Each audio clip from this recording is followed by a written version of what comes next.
Chapter the rise of nationalism in Europe we have already studied, पढ़ चुके हम लोग। अब हम लोग का बोर्ड ओवरव्यूज करना है, तो एक एक चीज का एक एक पैराग्राफ को एक एक टॉपिक हम लोग फिर से एक बार ओवरव्यूज करें ताकि जो याद है वो ताजा है ना। हम लोग को पहला करना चैप्टर जो स्टार्ट हुआ है वो फ्रेडरिक साल्यूस से दिया हुआ है। That is the opinion of Frederic Sorrieu. Opinion का मतलब उनका एक विचार है, जो विचार उन्होंने बहुत सारे चीजों को देखते हुए रखा था। यूटोपिया उसको कहते हैं। यूटोपिया का मतलब क्या होता है, आएगा आगे हम लोग पढ़ेंगे। इसको कहते हैं कल्पना दृश्य। तो उन्होंने जो 4 सीरीज ऑफ पेंटिंग बनाया था, विजुअलाइज में 4 सीरीज ऑफ पेंटिंग। तो 4 सीरीज ऑफ पेंटिंग का मतलब क्या हुआ, 4 तस्वीरों का एक श्रृंखला बनाया। उस श्रृंखला में उन्होंने दिखलाने का प्रयास किया, बहुत सारी चीजों को दिखलाया है। यहाँ पर इंट्रोडक्शन दिया है द फ्रेंच आर्टिस्ट। इसके बारे में कहा जा रहा है फ्रेडरिक साल्यू। अब क्वेश्चन यहाँ पर आ सकता है, लेकिन हल्का इतना सीबीएसई लोअर क्वेश्चन नहीं रहता है। अब क्वेश्चन आप लोगों के लिए नॉलेज के लिए जरूर है कि हु वाज फ्रेडरिक साल्यू। तो Frederic Sorrieu was a French artist. ये हो गया। उन्होंने जो तस्वीर बनाया था दैट इज द एमसीक्यू। ये एमसीक्यू है, बहुत बार क्वेश्चन पूछा भी जा चुका है। उन्होंने एक तस्वीर बनाया था, वो 1848 में बनाया था, prepared by a series of 4 painting. उन्होंने एक तस्वीर नहीं बनाया था, तस्वीर उन्होंने 4 बनाया था। उसको सीरीज ऑफ 4 पेंटिंग के नाम से जाना है। अब ये सीरीज ऑफ 4 पेंटिंग इतना इंपॉर्टेंट क्यों होंगे हिस्ट्री में, या फिर नेशनलिज्म इन यूरोप में फ्रेडरिक साल्यू के 4 पेंटिंग को क्यों देता है, ये स्टूडेंट के लिए जानना चाहिए। उसमें ये देख 4 पेंटिंग्स को विजुअलाइज किया। अब यहाँ पर है his dream of the world made up of a democratic and social Republic. ये बच्चों को समझना जरूरी है। डेमोक्रेटिक और सोशल रिपब्लिक का मतलब क्या होता है। आमतौर पर डेमोक्रेसी का मतलब क्या होता है भाई, लोकतंत्र। अब चूंकि रीजनल बहुत सारे स्कूल हैं जो सीबीएसई से एफिलिएटेड है, कुछ ऐसा समय है जो कोरोना खा गया, बच्चे पढ़े नहीं है, 9th और 10th में डायरेक्ट गए हैं। 10th में भी डेमोक्रेसी तो आम शब्द जानते हैं लोग, लोकतंत्र। अब ये सोशल रिपब्लिक क्या है, सोशल रिपब्लिक को बहुत सारे शब्दों से इसको व्याख्या कर किया जाता है। सोशल रिपब्लिक मतलब, सोशल मतलब क्या होता है, सामाजिक। रिपब्लिक का मतलब क्या हुआ, गणतंत्र या गणराज्य। ठीक है, तो सामाजिक गणराज्य को दर्शाने का या सामाजिक व्यवस्था को दर्शाने के लिए उन्होंने 4 सीरीज ऑफ पेंटिंग का तैयार किया, जिसमें से उन्होंने किस चीज को दर्शाया भाई, डेमोक्रेसी को दर्शाया है और सोशल रिपब्लिक को दर्शाया है। 3 क्वेश्चन हम लोग का यहाँ पर है, सामान्य क्वेश्चन है। अगर ध्यान में रखेंगे तो ये बेसिक चीजें हैं जिससे आप डिस्क्रिप्शन तैयार कर सकते हैं। पहला क्वेश्चन हो गया भाई, फ्रेडरिक साल्यू के बारे में परिचय हो गया कि Frederic Sorrieu was a French artist. उन्होंने कब तस्वीर बनाया, तो तस्वीर बनाया था 1848 में। उन्होंने क्या चीज दर्शाने का प्रयास किया अपने तस्वीर में, किस चीज को दर्शाने का प्रयास किया, dream of made up of the, एक मतलब ऐसा देश बोलिए, ऐसा विश्व बोलिए जो लोकतंत्र पर आधारित। इस चीज को उन्होंने क्या किया, दर्शाने का प्रयास किया। हालांकि जब ये पेंटिंग बनाया था उन्होंने 1848 में, mostly the countries was not under the democracy. उसमें बहुत सारे देश डेमोक्रेसी के अंदर अधीन नहीं, सिलेक्टेड कंट्रीज थे। आगे हम लोगों को पढ़ना भी है। इसके इन्होंने 4 पेंटिंग्स में बहुत सारे लोगों को दर्शाया है, जिसमें से कंट्रीज क्या कर रही है, लीड कर रही है। लीड का मतलब क्या करना, नेतृत्व करना। उसमें आएगा जैसे स्विट्जरलैंड हो गया, अमेरिका हो गया, यूनाइटेड स्टेट्स वगैरह, उन्होंने दर्शाने का किया। दूसरा क्या हो गया, on the earth in the 4th ground lies the scattered remains of the symbol of a absolutist. इसका मतलब क्या होता है, एब्सोल्यूटिस्ट किस चीज को उन्होंने, स्कैटर्ड का मतलब समझ रहे हैं आप, ग्राउंड पर पड़ा हुआ, बिखरा हुआ है अवशेष। तो किसका अवशेष बिखरा हुआ है, ये एब्सोल्यूटिस्ट है। एब्सोल्यूटिस्ट का मतलब क्या होता है, एक तरह का ये मोनार्ची है, हेरिडिटरी सिस्टम जिसको बोलते हैं, निरंकुश राजतंत्र। ठीक है, उसके अवशेष को उन्होंने धरती पर अपने 4 सीरीज ऑफ पेंटिंग में उनके अवशेषों को धरती पर बिखरा हुआ उन्होंने क्या किया, दिखलाया। इंस्टीट्यूशंस। और तीसरा कह रहा है कि इन साल्यूस यूटोपिया, ये शब्द आ गया यूटोपिया। यूटोपिया का मतलब क्या होगा, कल्पना दृश्य। कल्पना दृश्य का मतलब क्या हुआ, all the painting, 4 series of the painting was created on the basis of imagination. Imagine किया तुम, भाई आगे आने वाला विश्व कैसा होना चाहिए। तो आगे आने वाले विश्व पहले हम लोगों ने पढ़ा हुआ कि आगे आने वाले विश्व को उन्होंने दर्शाया है कि भाई हमारा जो विश्व होगा वो डेमोक्रेटिक होना चाहिए और हमारे विश्व में सोशल रिपब्लिक होना चाहिए। इसी चीज को जो कल्पना पर उन्होंने क्या किया है, तस्वीर को बनाया है, उसी को हम यूटोपिया के नाम से जानते हैं। यूटोपिया का मतलब हिंदी क्या होता है, कल्पना दृश्य, यानी जो भी उन्होंने तस्वीर बनाया वो कल्पना पर आधारित।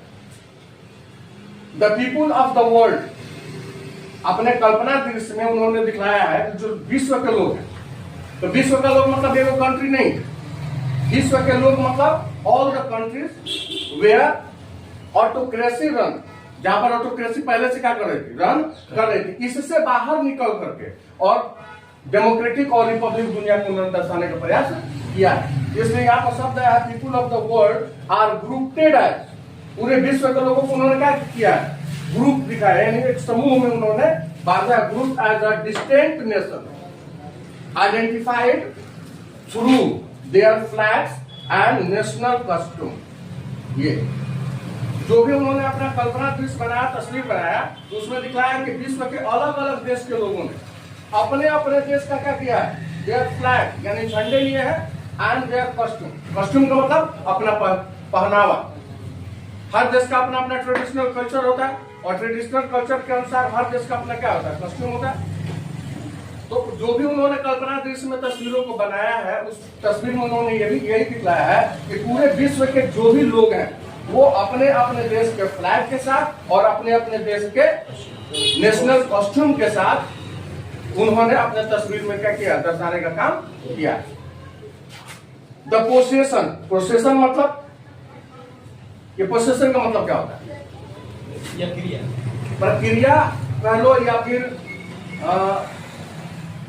आप उसको कह सकते हैं कि जो लोगों का समूह था, जो बहुत सारे लोगों का समूह, एक तरीके से प्रदर्शन, ठीक है, या विरोध जो किया गया, दर्शाया उन्होंने। The possession was lead by the United states. अब ये पूरा जो पोसेशन है उसको लीड कौन किया, United state. United state lead किया, इसका मतलब है कि जिस विश्व के जो भी देश हैं यूनाइटेड स्टेट्स को क्या किए होंगे, फॉलो किए होंगे। क्योंकि आगे आप पढ़ेंगे in 1848 only 1 or 2 nation of the world become democratic और they are on the way of democratic.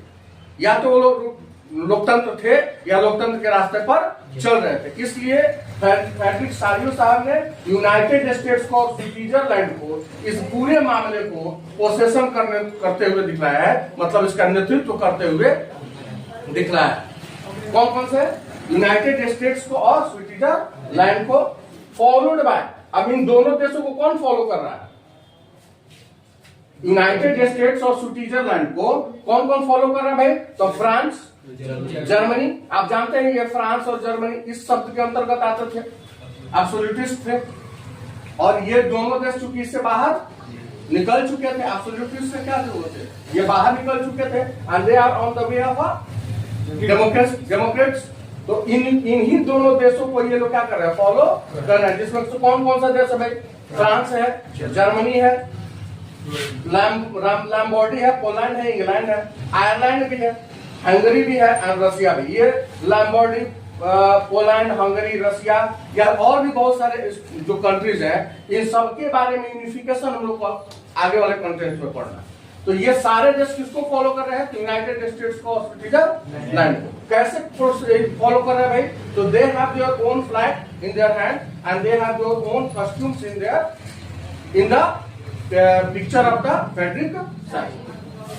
ऐसे करते हुए फ्रेडरिक सारियो ने एक यूटोपिया बनाया, एक कल्पना दृश्य बनाया है। उस कल्पना दृश्य में बार बार मैं बोल रहा हूं कि एक ही चीज को उन्होंने दर्शाने का काम किया है कि जो आगे आने वाला समय है वो डेमोक्रेटिक हो जाए और सोशल रिपब्लिक पर क्या हो, बेस्ड हो, आधारित। इसलिए उन्होंने दो ऐसे देश को लिया जो पूरे विश्व में they are on the way of democratic. उसमें से कौन सा देश है, तो यूनाइटेड स्टेट्स है और स्विट्जरलैंड। इनको कौन कौन फॉलो कर रहा है, फॉलो कर रहा है, फ्रांस है, जर्मनी है, लैम्बॉर्डी है, पोलैंड है, इंग्लैंड है, आयरलैंड है, हंगरी है एंड, क्लियर हो गया।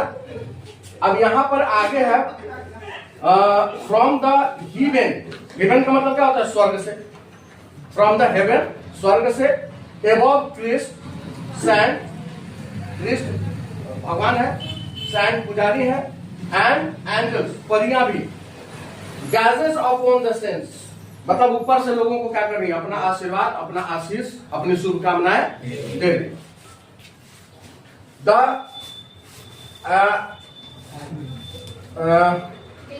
They have been used by the artist of a symbol continuity among the nation of the world। यानी ऐसा विश्व बन जाए जिसमें लोगों की अपनी सवर्जिनिटी हो, आत्मनिर्भरता हो, आत्मविश्वास हो, अपना देश हो, यानी लोकतंत्र पर आधारित। इस तरह की चीजों को उन्होंने क्या किया, दर्शाने का प्रयास किया। ये जितना भी लिखा हुआ फ्रेडरिक साल्यू के बारे में, all about his 4 series of painting, जो एक कल्पना पर सिर्फ आधारित थी, ऐसा इमेजिनेशन किया, उनके दिमाग में आया, उसी चीज को उन्होंने क्या किया, तस्वीरों में दर्शाने का काम। जो भी चीजें लिखा हुआ है, all the things are clarified in his picture made as the 4 series of painting. इसके बाद है हम लोग पहुंचते हैं दूसरे सीरीज में, the French revolution and the idea of Nations. ठीक है, इसमें 4 चीजों को हम लोगों ने अंडरलाइन किया है और 4 चीजें बोर्ड के लिए VBI बनती है। पहला चीज तो है यूटोपिया, दूसरा है democratic and social Republic, utopia हो गया, डेमोक्रेटिक और सोशल रिपब्लिक हो गया। उसके बाद से है इन देशों को किसने हैंडल किया, लेड किया, यूनाइटेड स्टेट्स ऑफ स्विट्जरलैंड ने किया। यूनाइटेड स्टेट्स और स्विट्जरलैंड को कौन कौन से देशों ने क्या किया, फॉलो किया है। अब इनको क्यों फॉलो करने की जरूरत पड़ी, आप लोग ये बताएं। Why Poland, Switzerland, Poland, France, Germany, Ireland, England follow United States and Switzerland. They are already unified. Unified का मतलब क्या है, आइदर दे आर डेमोक्रेटिक और they are on the way of democracy. ठीक है, मतलब ये इनके साथ ये दोनों ये शब्द नहीं लगते हैं, जिसको हम एब्सोल्यूटिस्ट के नाम से जानते हैं।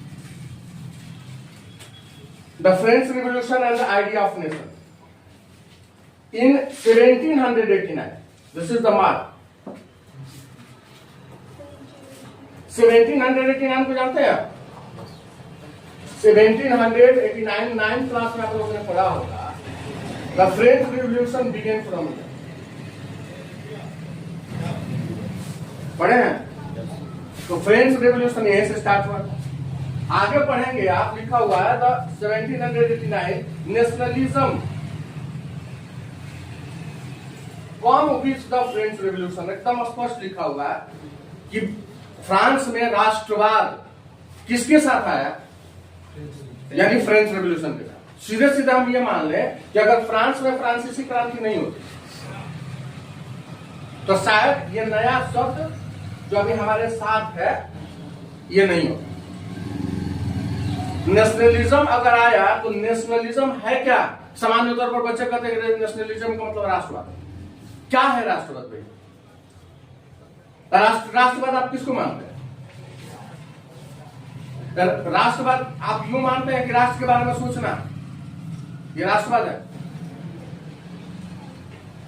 तो सिर्फ राष्ट्रवाद के राष्ट्रीयता के बारे में अगर सोचते हैं तो सोचने से कुछ होने वाला नहीं। 1789 के पहले भी फ्रांस में एब्सोल्यूटिस्ट था, मोनार्ची थी, लेकिन 1789 के बाद ही क्यों कह रहा है कि 1789 के बाद राष्ट्रवाद जो है, राष्ट्रीयता जो है, राष्ट्र की भावना जो है वो फ्रांसीसी क्रांति के साथ शुरू हुई। सोचते में पहले भी तो लोग थे। समाज वहां पर 3 स्तरों में बटा हुआ था, हम लोग जानते हैं, पढ़े भी होंगे आप 9th में। कौन कौन से समाजों में बटा हुआ था फ्रेंड्स? 3 तरह के, क्लर्जी थे, नोबिलिटी थे और थर्ड एस्टेट थे। यानी जो रिवोल्ट हुआ, फ्रेंच रेवोल्यूशन हुआ, वो किसके द्वारा किया गया? थर्ड एस्टेट के द्वारा किया गया। यानी दो लोग जो थे, कौन कौन था? क्लर्जी और नोबिलिटी। ये किसके अधीन आएंगे भाई? एब्सोल्यूटिस्ट के अंतर्गत। तो जब एब्सोल्यूटिस्ट को हटाना है तो जिनको कष्ट हो रही है, जिनके ऊपर अत्यधिक टैक्सेस इंपोज किया जा रहा है, लगाया जा रहा है, तो रिवॉल्यूशन तो उन्हीं के द्वारा होगा। तो 1789 में जो नेशनलिज्म शब्द है, ये याद रखेंगे, बहुत बार पूछ भी सकता है या पूछता भी है कि हाउ नेशनलिज्म इमर्ज। तो nationalism emerge with the French revolution. Revolution कैसे हुआ भाई? रेवोल्यूशन किन कारणों से हुआ तभी बताया है, 9th क्लास में आया हुआ सब, टाइल है, टाइप्स है। इस तरह के कर क्या किए जाते थे? थर्ड स्टेट पर लगाए जाते थे। अब थर्ड स्टेट का ग्राफिक भी है 9th क्लास के एनसीईआरटी बुक्स में दिया हुआ। तो उनके द्वारा टाइल्स में अगर टैक्सेस लगाए जाते थे, वो बहुत ज्यादा बियरेबल नहीं थे, वो बियर नहीं कर सकते थे, टैक्स को बहुत ज्यादा होता था। और ये चूंकि आज की बात नहीं है, 2-3 सदी की बात नहीं है, ये फ्रांस में बहुत पहले से चला आ रहा था। यानी फ्रांस में ऑटोक्रेसी का क्या था? शासन था। उसके अगेंस्ट में क्या हुआ भाई? तो फ्रेंच रेवोल्यूशन हुआ। फ्रेंच रेवोल्यूशन का डेट दिया हुआ था 1789। यानी नेशनलिज्म शब्द अगर सीधे जुड़ा हुआ तो किससे इमर्ज हुआ? French revolution. And the political and constitutional changes. देखिए तीसरा चीज है, 1789 में फ्रेंच रिवॉल्यूशन हुआ। फ्रेंच रिवॉल्यूशन के कारण क्या निकला भाई? नेशनलिज्म निकला। और नेशनलिज्म आने के कारण, तो जब नेशनलिज्म आएगा तो चेंज क्या हो जाएगा? What are going to change? Nationalism के कारण क्या चेंज हुआ फ्रांस में? वहां पर कॉन्स्टिट्यूशनल मोनार्ची हो गई। कॉन्स्टिट्यूशनल मोनार्ची मतलब जहां पर राजतंत्र था, अब वहां पर संवैधानिक राजतंत्र हो गया। यानी संविधान के राजा भी होंगे, राजा ही होंगे, लेकिन वो राजा संविधान से सारे देश को, नियमों को, कानूनों को चलाने का काम करें। तो चेंजेस हुए ना। 1789 में क्या हुआ भाई? सबसे पहले आ गया फ्रेंच रेवोल्यूशन हुआ। फ्रेंच रेवोल्यूशन आने के कारण बस क्या हुआ? नेशनलिज्म हुआ। और जब नेशनलिज्म आ गया तो दो चीजों में परिवर्तन हो गया। क्या? कौन सा? Political and constitutional change. यानी फ्रांस की राजनीति बदल गई और फ्रांस का संविधान क्या कर दिया? बदल। क्वेश्चन यहां भी आ सकता है कि when did political and constitutional changes in France? कब होगा? सीधा आंसर क्या है? 1789। ठीक है। पॉलिटिकल समझ गए, राजनीतिक और संवैधानिक क्या होने लगे? बदलाव होने लगे। इसका कारण क्या हुआ? Lead to transfer of subordinity from monarchy. जब आपका चेंजेस हुआ, पॉलिटिकल राजनीतिक परिवर्तन हुआ, संवैधानिक परिवर्तन हुआ, तो जो सबऑर्डिनेटी है, पावर जो है, जो कहां पर थी? मोनार्ची के पास थी, वो ट्रांसफर हो गई। पहले से लिखा हुआ है transfer to a body of a French citizen. ये सारे पावर, सबऑर्डिनेटी, शक्ति किसके पास आ गई? सिटीजन्स के पास आ गई। यानी फ्रांस के सिटीजन के हाथों में पावर हो गया। तो किसी भी डेमोक्रेसी का मतलब ही क्या होता है? Power of citizen. ठीक है। तो पावर ऑफ सिटीजन हो गया, मतलब क्या हो गया भाई? एब्सोल्यूटिस्ट वहां से खत्म हो गया, मोनार्ची वहां से क्या हो गई? खत्म हो गए। और सामान्य लोगों के हाथों में क्या हो गए? अधिकार आ गए। वेरियस मेजर्स का मतलब क्या? बहुत सारे परिवर्तन हुए। तो पहला परिवर्तन क्या होगा? आपको पहला परिवर्तन क्या देखने के लिए मिलता है? What is the first changes? The first changes was political and constitutional. इसके आगे क्या कर रहा है? Various measures and practices were introduce. उसके बाद जब लोगों के हाथ में पावर आ गया, शक्ति आ गया, किसके हाथों से? मोनार्ची से। जब पावर ट्रांसफर हुआ, लोगों के पास कॉन्स्टिट्यूशनल पावर हो गया, लोगों के पास पॉलिटिकल पावर हो गया, लोगों के पास social power. All are the powers in the hand of the citizen. और यही वास्तविक मतलब भी होता है किसका? डेमोक्रेसी का। तो डायरेक्टली वी कैन से, हम कह सकते हैं ना कि now France converted from absolute monarchy to constitutional monarchy. Our France was on the way of democracy. एक लोकतंत्र के रास्ते पर चल पड़ा। पूर्णतः डेमोक्रेसी नहीं हुआ, क्योंकि बहुत सारे परिवर्तन हुए। वेरियस मेजर चेंजेस तो हुआ, लेकिन बहुत सारे ऐसे चेंजेस हुए जो लोकतंत्र का अनुरूप नहीं था। यानी अगर लोकतंत्र होता तो राइट टू वोट सबको होता, लेकिन हम लोगों ने पढ़ा होगा कि भाई राइट टू वोट वहां पर सबको नहीं था। संवैधानिक अधिकार मिले